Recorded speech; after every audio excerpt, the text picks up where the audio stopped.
Cohen এবং ফেলসন দুজন অপরাধ বিজ্ঞানী 1969 সালে একটি তত্ত্ব প্রদান করেছিলেন। সে তত্ত্বটি হচ্ছে রুটিন অ্যাক্টিভিটি থিওরি। সেই তত্ত্বে তারা দেখিয়েছেন তিনটি এলিমেন্টের সমন্বয় হলে সেখানে একটি অপরাধ ঘটে। সেই তিনটি এলিমেন্টের মধ্যে রয়েছে motivated offender, suitable target, absence of capable guardian. আমরা সাম্প্রতিক সময়ে যে ধরনের আপনার সহিংসতার চিত্র অবলোকন করছি, সেখানে যদি আমরা দেখি যাদেরকে টার্গেট করা হচ্ছে তাদেরকে খুব ইজিলি আপনার কাছে আনা সহজ হচ্ছে। সেই কারণে তাদেরকে আমরা সুটেবল টার্গেট হিসেবে ধরে নিয়ে যাচ্ছি। সুটেবল টার্গেট এই অর্থেই আপনি ইতিমধ্যে বলেছেন নিকটাত্মীয় কিংবা রক্তের সম্পর্ক কিংবা দীর্ঘদিন যাবৎ চেনা জানা রয়েছে, এই ধরনের ব্যক্তিগণই কিন্তু আপনার নানাভাবে টার্গেটেড হচ্ছে এবং তারা কিন্তু ভিকটিম হচ্ছে। সেই কারণেই এদেরকে আমরা সহজে সুটেবল টার্গেট বলতে পারি। এবং মোটিভেটেড অফেন্ডার, যিনি অপরাধ করবেন তিনি কিন্তু দীর্ঘদিন ধরে একটা পরিকল্পনা করেন এবং সে তার মনের মধ্যে এই কুপ্রবৃত্তি লালন করে এবং সে নিজে নিজে মোটিভেশন নেয় কিংবা এ ধরনের ইনসিডেন্ট তার নিকট পরিবেশ কিংবা অন্যান্য জায়গায় দেশের অন্যান্য জায়গায় ঘটছে বিদায় সে এটা থেকে আরও উৎসাহ পায়, অনুপ্রেরণা পায়। সেই কারণে সে নিজেই একটা মোটিভেটেড অফেন্ডার। এবং তৎপ্রেক্ষিতে অ্যাবসেন্স অফ ক্যাপাবল গার্ডিয়ান, অর্থাৎ যে ভিকটিমের শিকার হচ্ছে বা যে শিশু কিংবা কিশোরী কিংবা নারী ক্ষতিগ্রস্ততার শিকার হচ্ছে, তাকে রক্ষা করার জন্য তার যে আপনার নিশ্চিত গার্ডিয়ান, অভিভাবক, তার একটা অনুপস্থিতি থাকে। এক্ষেত্রে আমরা আইন শৃঙ্খলা রক্ষাকারী বাহিনীর অনুপস্থিতি বলতে পারেন, কিংবা তাকে যে সেভ করবে, প্রোটেকশন দিবে, তার অনুপস্থিতি বলতে পারেন, কিংবা তার যে ব্যক্তিগত প্রোটেকশন করার যে সক্ষমতা কিংবা যোগ্যতা, সেটার অনুপস্থিতিও বলতে পারেন। এই তিনের সমন্বয়ে কিন্তু অপরাধগুলো ঘটছে এবং এই অপরাধের যে ভয়াবহতা, সেটাকে যদি আমরা অনতিবিলম্বে এটাকে প্রোটেস্ট করতে ব্যর্থ হই, তাহলে এটা কিন্তু দাবানলের মতো সমগ্র দেশে ছড়িয়ে যাবে। তারপরে মানুষের মধ্যে একটা ভয়ের সংস্কৃতি সৃষ্টি হবে। মানুষ নিকটাত্মীয়দেরকে বিশ্বাস করবে না, ঘর থেকে বের হবে না, তার যে স্বাভাবিক যে আপনার কর্মপরিকল্পনা, সে জায়গায় সে নানাভাবে বাধাগ্রস্ত হবে, ক্ষতিগ্রস্ততার শিকার হবে। এবং এর কিন্তু একটা শুধু যে আন্তর্জাতিক দেশীয় যে একটা প্রভাব প্রতিপত্তি আছে বিষয়টা তা না, আন্তর্জাতিকভাবেও বাংলাদেশ একটি আপনার নৈরাজ্যকর রাষ্ট্র হিসেবে পৃথিবীর বুকে আপনার পরিচিতি পাবে। কারণ একটি রাষ্ট্রের মূল কাজ হচ্ছে তার রাষ্ট্রের যে জনগণ, তাকে নিরাপত্তা, তার নিরাপত্তা নিশ্চিত করা।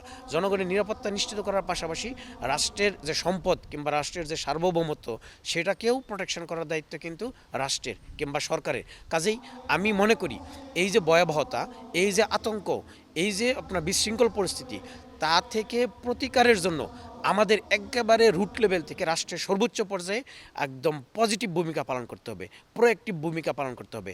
আমরা কিন্তু যদি পুরা বাংলাদেশটাকে একটি কাঠামোর মধ্যে নিয়ে আসতে পারি, তাহলে কিন্তু আমরা একটা ক্রাইম ম্যাপিংয়ের মতো একটা বিষয় এখানে দাঁড় করাতে পারি। আমাদেরকে শুরুতে টার্গেট করতে হবে বাংলাদেশের কোন কোন অঞ্চলে এ ধরনের অপরাধ সবচেয়ে বেশি হচ্ছে।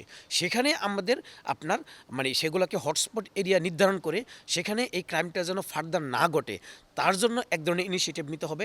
পাশাপাশি যারা এই ধরনের অপরাধটা করেছে তাদের বিরুদ্ধে অতীব শিগগির যত দ্রুত সম্ভব ব্যবস্থা গ্রহণ করে তারা যেন পরবর্তীতে এই ধরনের কাজ না করতে পারে, তাদেরকে এটা একটা সতর্ক করে দেওয়া। পাশাপাশি অন্যরা যাতে এই ধরনের কাজ না করতে পারে তাদের জন্য একটা দৃষ্টান্ত কিংবা উদাহরণ স্থাপন করা উচিত। এর পাশাপাশি আমি বলতে পারি আমাদের যে পরিবার আছে, পরিবার থেকে আমরা সবাইকে টেক কেয়ার করার চেষ্টা করব, সবাইকে নার্চার করার চেষ্টা করব, তাদের যেন সুস্থ মস্তিষ্ক নিয়ে তারা বড় হতে পারে। তাদের লালন পালনের জায়গায় আমাদের যে সাংস্কৃতিক চর্চা আছে, সেই চর্চাগুলোকে যেন আমরা পরিবারের মধ্য দিয়েই আমরা করতে পারি, কিংবা একটা শিক্ষার্থীর কিংবা একজন শিশু কিশোরের কিংবা অন্যান্য যারা পরিবারের সদস্য আছে তাদের বেড়ে ওঠাটা যেন একটি সিস্টেমেটিক উপায়ে হয়ে থাকে, যার পরিপ্রেক্ষিতে সে আপনার একটা বিষয় সম্বন্ধে, সম্যক বিষয় সম্বন্ধে ধারণা করতে পারবে এবং কোনটু সাদা কোনটু কালো, সেই বিষয়কে যে সে যেন সঠিকভাবে অনুধাবন করতে পারে, সেই কাজটা আমাদেরকে করতে হবে। পাশাপাশি আমাদের যে সামাজিক প্রতিষ্ঠানগুলো আছে, সেই সামাজিক প্রতিষ্ঠানগুলোকে অ্যাক্টিভ করতে হবে। আমরা দেখেছি ইতিপূর্বে বাংলাদেশে সমাজে নানাবিধ অপরাধ ছিল, কিন্তু সেই অপরাধগুলো আপনার নথিতে আসতো না কিংবা থানায় আসতো না। কারণ কি, সামাজিকভাবে সেই ঘটনাগুলোকে নিষ্পত্তি করা হতো। এই বর্তমান যে প্রেক্ষাপট, সেই প্রেক্ষাপটে আমি মনে করি সোশ্যাল যে ইনস্টিটিউশন আছে, সেই সোশ্যাল ইনস্টিটিউশনগুলোকে কার্যকর করতে হবে। এখন আপনি আমরা যদি মানে কমিউনিটি পুলিশিংয়ের কথা বলি, কমিউনিটি পুলিশিংয়ের মূল কাজ কি? কমিউনিটি পুলিশিংয়ের মূল কাজটা হচ্ছে আমাদের যারা পাবলিক, যারা কমিউনিটিতে বসবাস করে, তারাই কিন্তু পুলিশের ভূমিকা পালন করবে। অর্থাৎ তারা পুলিশকে তথ্য দিয়ে সহযোগিতা করবে, সমাজে কোনো অসঙ্গতি কিংবা অনিয়মের ঘটনা ঘটলে সেটাকে কিভাবে সামাজিকভাবে নিষ্পত্তি করা যায়, আমরা যেটাকে বলি অল্টারনেটিভ ডিসপিউট রেজলিউশন, অর্থাৎ বিকল্প উপায়ে বিরোধ নিষ্পত্তি। সেই জায়গায় যিনি ভিকটিম এবং অফেন্ডার দুই পক্ষকে একসাথে করে, হ্যাঁ, যেন দুই পক্ষই একটা বিচারের মাধ্যমে লাভবান হয়, সেই বিষয়গুলো যদি আমরা এনশিওর করতে পারি, তাহলে দেখা যাবে যারা ভুক্তভোগী হচ্ছে কিংবা নারীর বিরুদ্ধে যে সহিংসতা, এই অপরাধগুলো যেমন কমবে, এর পাশাপাশি অন্যান্য যে অপরাধগুলো আছে সেই অপরাধগুলো কিন্তু একটা কমার সমূহ সম্ভাবনা দেখা যাবে। সর্বোপরি আমি মনে করি বাংলাদেশের মানুষ এই নারীর বিরুদ্ধে সহিংসতার বিরুদ্ধে যেভাবে আপনার প্রতিবাদ দেখাচ্ছে, এই প্রতিবাদ দেখানো একটা ইতিবাচক দিক। আমি সরকারকে বলবো, হ্যাঁ, আপনাদের মাধ্যমে, যারা এই মানে অভিযুক্ত তাদের বিরুদ্ধে তড়িৎ গতিতে তদন্ত শেষ করে বিচার যেন দ্রুত নিষ্পত্তি করা হয়, এবং যারা আপনার সহিংসতার পক্ষে আছে তাদের প্রতি একটা মেসেজ দেওয়া। সেই মেসেজটা এমন হতে পারে, আপনি যে দলেরই হন না কেন, যে মতেরই হন না কেন, আপনি অপরাধী, আপনাকে অপরাধী হিসেবে রাষ্ট্র চিহ্নিত করবে এবং আপনাকে শাস্তির মুখোমুখি হতে হবে। এই ধরনের বিধান যদি আমরা, অর্থাৎ যাকে বলে জিরো টলারেন্স, শূন্য সহিষ্ণুতা, আপনাকে আমরা দেখব না, আপনার কর্মের উপর বেস করে আমরা আপনাকে শাস্তির মুখোমুখি করব।